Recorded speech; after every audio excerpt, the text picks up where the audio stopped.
Elon Musk সামিটে আসবেন এরকম কোনো ঘোষণা আমরা কখনোই দেইনি আসলে।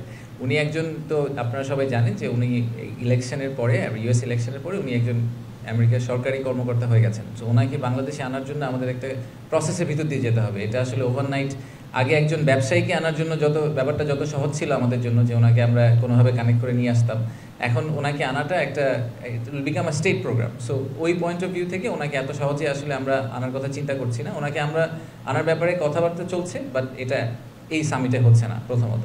দ্বিতীয়ত হচ্ছে যে সামিটে আমরা কালকে 9 তারিখে আমরা স্টার্লিংয়ের ডেমো ডে বলছি। সো স্টার্লিং ডিভাইস দিয়ে আসলে পুরো সামিটটা রান করা হবে। ইন্টারকন্টিনেন্টালে স্টার্লিং সার্ভিস প্রোভাইড করবে, এবং সেটার আমরা আপনারা সোশ্যাল মিডিয়াতে লাইভ যে প্রোগ্রামগুলো দেখবেন সেটা স্টার্লিংকের থ্রুতে পাওয়ার করা হবে।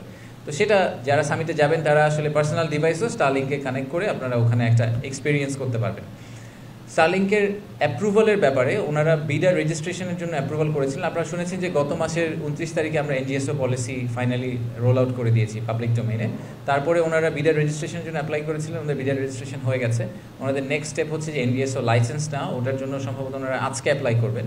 তো আমরা চেষ্টা করবো যত দ্রুত সময়ের মধ্যে সম্ভব ওনাদেরকে এনজিএসও লাইসেন্স, অবভিয়াসলি আমাদের রুলস অ্যান্ড রেগুলেশনস মেনে ওনারা যদি অ্যাপ্লাই করে থাকেন তাহলে আমরা ওনাদেরকে এনজিএসও লাইসেন্সটা দিয়ে দেওয়ার পরে কমার্শিয়াল অপারেশন ওনারা তার পরের দিনই যেতে পারেন। তাতে আর আমাদের সাইড থেকে যেই কমিটমেন্টটা ছিল সরকারের পক্ষ থেকে যে আমরা 90 দিনের মধ্যে ওনাদেরকে ব্যবসা করার ব্যবস্থাটা করে দিব, সেটা কিন্তু আমরা এনজিএসও লাইসেন্স দিয়ে দেওয়া হয়ে গেলে ওনাদের জন্য ইটস রেডি টু গো। তো তারপরে ওনারা হয়তো ওনাদের ডিভাইসগুলো ইম্পোর্ট করে আনতে ওনাদের একটু সময় লাগতে পারে, বা ওনারা যদি এখানে কি মডেলে অপারেট করবেন, ওনাদের শপটা দেখতে কীরকম হবে সেই সব ব্যাপারে হয়তো ওনারা কিছু ডিসিশন নেবেন।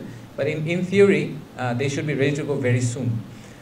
পার্বত্য চট্টগ্রামের ব্যাপার আপনি যেটা বললেন, যে দেখেন আমি মনে করি যে অ্যাক্সেস টু ইন্টারনেট এখনকার যুগে ইটস আ রাইট। আমাদের সবাইকেই এই রাইটটা দেওয়া উচিত। তো সেটা আমাদের পার্বত্য চট্টগ্রাম হোক, কুড়িগ্রাম হোক, যেখানেই হোক, একটা প্রাইমারি স্কুলের ছাত্র হোক, সবার জন্যই এই অ্যাক্সেস টু ইনফরমেশনটা থাকা জরুরি। তো আমরা এটা সবার জন্য সেই জন্যই ওপেন করে দিতে চাই। ঠিক যেভাবে আমরা পানি খাই, আমরা শ্বাস নিতে পারি, আমার মনে হয় অ্যাক্সেস টু ডেটা এবং ইন্টারনেট ওয়ার্ল্ড ইজ নেসেসিটি। তো সেটাই আমাদের পারপাস। তো সেই পারপাসের উপর বেস করেই আমরা এনজিএসও পলিসিটাকে রোল আউট করার চেষ্টা করি।